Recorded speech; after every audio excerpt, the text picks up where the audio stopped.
क्या है? In a school of 270 children, the distance each child can swim was recorded. The distances are summarized in the table.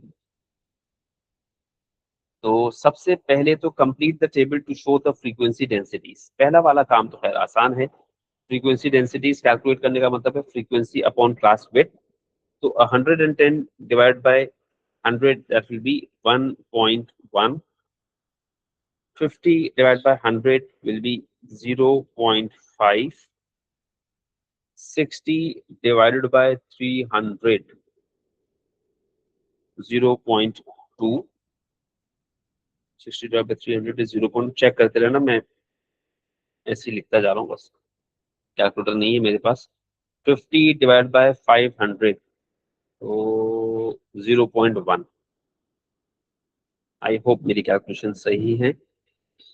उसके बाद जो ये part है, कह रहे calculate an estimate for the number of children who could swim more than 400 metres. अब आपसे कह रहे हैं कि बताओ कितने बच्चे हैं जो 400 मीटर से ज्यादा स्विम कर सकते हैं। अब 400 मीटर से ज्यादा स्विम करने वाले बच्चों में मसला ये है कि जो तीसरा इंटरवल है आपके पास 200 से 500,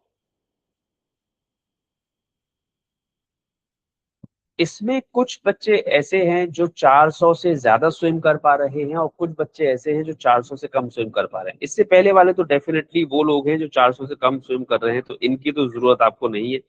ये आखिरी वाले 50 जो है ये डेफिनेटली 400 से ज्यादा स्विम कर रहे हैं। बट इन 60 स्टूडेंट्स में कुछ बच्चे हैं जो 400 स्विम कर रहे हैं, सॉरी जो 400 से कम स्विम कर रहे हैं, और कुछ ऐसे हैं जो 400 से ज्यादा स्विम कर रहे हैं। तो अब इसमें से कितने 400 से ज्यादा स्विम कर रहे हैं और कितने 400 से कम स्विम कर रहे हैं ये एस्टिमेट करना पड़ेगा पहले, so that total number of students who can swim more than 400 metre वो हम कैलकुलेट कर पाएंगे। ओके, सही है इतनी बात?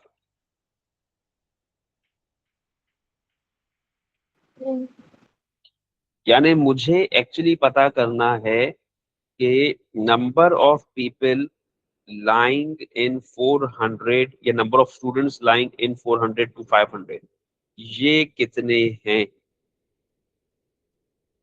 Got it? आपको इसकी क्या चीज पता करनी है? डेंसिटी के विड्थ।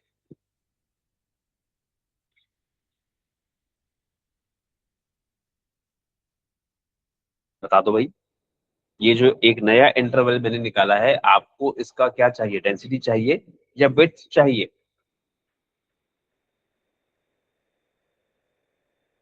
अरे भाई, हमें इसकी फ्रीक्वेंसी चाहिए। हमें पता करना है कि 400 से 500 में अंदाजन कितने बच्चे आ जाएंगे।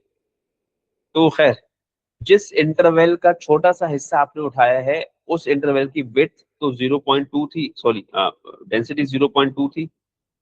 फ्रीक्वेंसी आप पता करना चाह रहे हैं, जो आपने इंटरवल उठाया हुआ है उस इंटरवल की विड्थ कितनी बन रही है?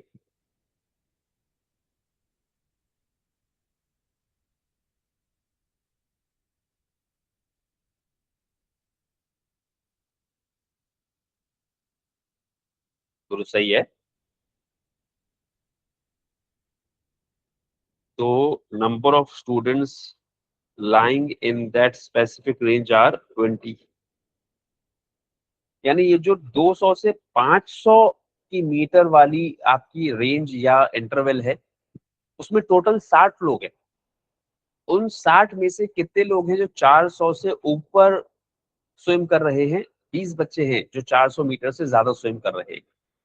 सही है। टोटल नंबर ऑफ स्टूडेंट्स या number of children who can swim more than 400 metre वो कितना हो गया? तो 20 तो सिर्फ और सिर्फ इस इंटरवल में से निकाला ना। टोटल कितने हो गए?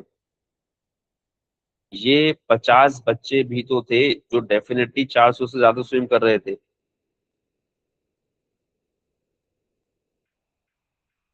है ना। ये 50 बच्चे तो डेफिनेटली 400 से ज्यादा स्विम कर ही रहे थे। आपका मसला इन 60 लोगों में था। इन 60 में से कुछ 400 से ज्यादा स्विम कर रहे थे, कुछ 400 से ज्यादा स्विम नहीं कर रहे थे। तो आपने फिलहाल पहले क्या किया, पता किया कि इन 60 लोगों में से कितने लोग हैं जो 400 मीटर से ज्यादा स्विम कर रहे हैं। इन 60 में से 20 बच्चे हैं जो 400 मीटर से ज्यादा स्विम कर रहे हैं। ओवरऑल कितने बच्चे हो गए कुल मिलाकर जो 400 मीटर से ज्यादा स्विम कर रहे हैं, वो कितना बन गया? 70। 70। तो आपने क्या किया, 20 प्लस 50। तो आपको पता लग गया number of children who can swim more than 400 meters in the data are 70। ठीक है, तो फिर ये आपको कभी कभी आते हैं इस तरह के सवाल जिसमें आपको ब्रेक करना पड़ता है अपने इंटरवल्स को।